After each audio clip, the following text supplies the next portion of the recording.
Microphone আপনাদের ধরতে হবে না, আপনি কথা বলেন।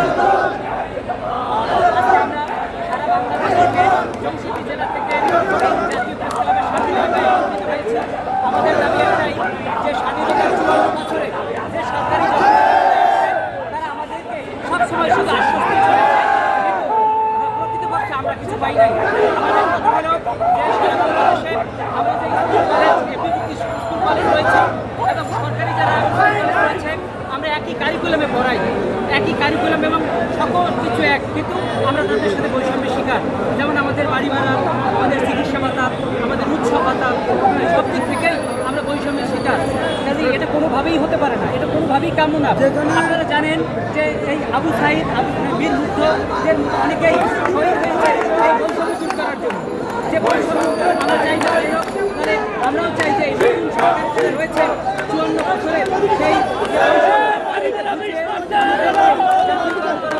এবং শিক্ষাকে সবার আপনি ভূমিকা দিয়ে এগিয়ে নিয়ে যাওয়া হোক, যাতে দেশ আগায়, জাতি আগায়। এইটাই পুরো জাতির কাছে এবং সরকারের কাছে আমাদের আমরা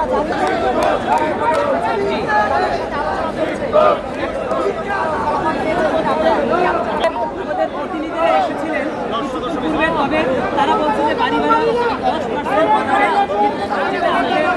প্রতিনিধি যারা রয়েছেন তারা দাখিল করেছেন। আসলে এটা আমরা মেনে নেই নাই, বা এটা প্রকৃতপক্ষে আসলে এতে আমাদের আপনাদের বাড়ি ভাড়া এখন কত? এখন কত পার্সেন্ট পান? এখন আপনারা কত এখন আমরা বাড়ি ভাড়া বাবদ টোটালে মানে ১,০০০ টাকা পাই এবং চিকিৎসা ভাতা পাই মাত্র ৫০০ টাকা পাই। আপনাদের ভাড়া বাড়ি ভাড়া 20% করা হয়েছে, এই মাত্র ঘোষণা এসেছে, এটাকে আপনারা মেনে নিচ্ছেন? না, এটা আমরা মেনে নিতে পারি না, কারণ আপনি চিন্তা করেন বাড়ি ভাড়া 20% যদি আসলে প্রকৃতপক্ষে বাসা পাওয়া যায় না, এটা আমাদের সাথে প্রহসনের নামান্তর বলে আমি মনে করি। এখন আপনারা কি চাচ্ছেন? আপনাদের পরবর্তী সরকার শিক্ষা কোনো বৈষম্য থাকবে না। যারা সরকারি বর্তমান সময়ে রয়েছেন তাদেরকে যেভাবে মূল্যায়ন করা হয়, আমাদেরও যদি ওইভাবে মূল্যায়ন করা হয়, তাহলে আমরা আসলে এ পরে বেঁচে থাকতে পারবো এবং এই শিক্ষার পিছনে আমরা আমাদের সর্বমেধা নিয়োগ করতে পারবো। ধন্যবাদ। আমরা দেখছি যে আপনারা যে আন্দোলন করছেন দীর্ঘদিন ধরে আপনারা এই বৈষম্যের শিকার হচ্ছেন। গত ১৭ বছর বা তার আগের মুহূর্তে আমরা এরকম কোনো আন্দোলন দেখিনি। আজকে যে আন্দোলনে এসেছেন বা আজকে যে দাবিতে আন্দোলন করছেন, এই আন্দোলনের সাথে যুক্ত হওয়ার ক্ষেত্রে আপনারা আপনাদের দাবিটুকু কতটুকু যৌক্তিক এবং আপনারা আপনাদের দাবি আদায় করতে পারবেন কিনা, কী মনে করছেন? আমরা সবসময় মনে করি যে আমাদের দাবিগুলো যৌক্তিক। এটা যদি আপনারাও বিচার করেন, হ্যাঁ, পুরো সরকারের পক্ষ থেকেও যদি বিচার করা হয়, তাহলে দেখবেন যে আমাদের দাবিগুলো যৌক্তিক। কারণ ১,০০০ টাকা আসলে বাড়ি ভাড়া এবং ৫০০ টাকা চিকিৎসা ভাতা, এইটা দিয়ে আসলে কোনোভাবেই একজন মানুষ সুস্থভাবে একাই বেঁচে থাকতে পারে না, যেখানে পরিবার নিয়ে বেঁচে থাকা তো আসলে কঠিন সাধ্য ব্যাপার। কাজে আমি অবশ্যই মনে করি আমরা বৈষম্যের শিকার এবং এইসব অচিরেই এইটা বিলোপ করতে হবে। এছাড়া আমরা আসলে এই আন্দোলন থেকে ছেড়ে যাব না। আর আপনি বলছিলেন যে ১৭ বছরে এর আগেও এই লক্ষ্য করেন নাই, করেছি, কিন্তু এর আগে সরকারে যারা ছিল তারা আমাদের বিষয়টা কর্ণপাত করে নাই। আমরা এসেছি সেই সুদূর ৬৪ জেলা থেকেই এসেছি। দেখা যায় বিভিন্ন সময় এই কর্তৃপক্ষ আমাদেরকে আসলে নিয়ে একটা প্রহসন করেছেন, বিভিন্ন সময় বিভিন্নভাবে আশ্বস্ত করেছেন, কিন্তু আসলে বাস্তবে তার কার্যকারিতা বা বাস্তবে প্রয়োগ আমরা লক্ষ্য করি নাই। বিভিন্ন সময় আশ্বাস নিয়ে আপনারা ফিরে গেছেন, আজকে যদি আশ্বাস দেওয়া হয় সেক্ষেত্রে আপনাদের আসলে আমরা বাস্তবায়ন বিশ্বাসী, প্রজ্ঞাপন হবে এবং আমরা অচিরেই এটা প্রয়োগ দেখতে চাই।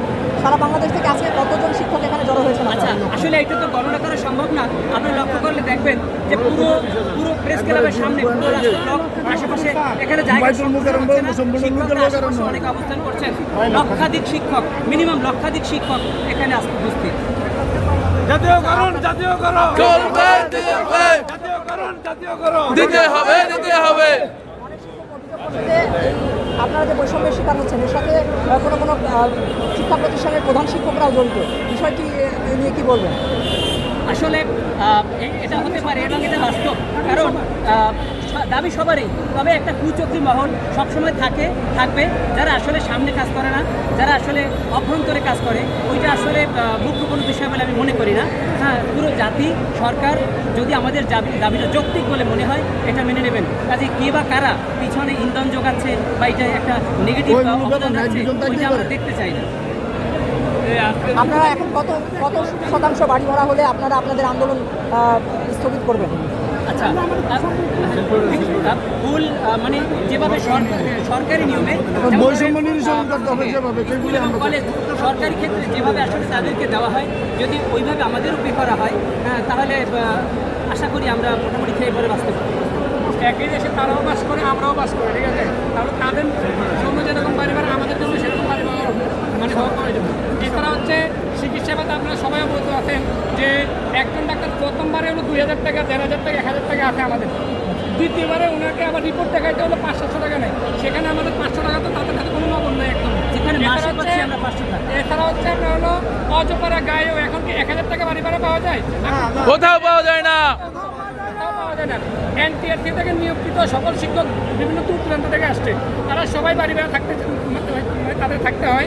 এই জন্য তাদের এই দাবিটা একদমই যৌক্তিক। আপনারা যদি বিশ্লেষণ করে দেখেন, তারপর হচ্ছে অন্যান্য কিছু যদি আমরা ওই যে শান্তি বিনোদন ভাতা যারা সরকারিটা পেয়ে থাকে, তারপর হচ্ছে আমরা আপনার হলো নিয়োগের ক্ষেত্র থেকে শুরু করে একদমই আপনার হলো রিটায়ারমেন্ট পর্যন্ত সব জায়গায় আমরা বৈষম্যের শিকার। আমাদের 10% পত্র না থেকে কিন্তু কোনো একটা হিসাব নাই। একজন শিক্ষক অবসরের পরে 5, 7, 10 বছর আপনার হলো বিভিন্ন প্রতিষ্ঠানে হাঁটতে ব্যান্ডেজ এই জায়গায় ওই জায়গায় হাঁটতে সে তার জীবনটা শেষ করে ফেলে, কিন্তু তার জীবন দশায় সে আর তার রিটায়ারমেন্টের টাকাটা কিন্তু ভোগ করতে পারে না।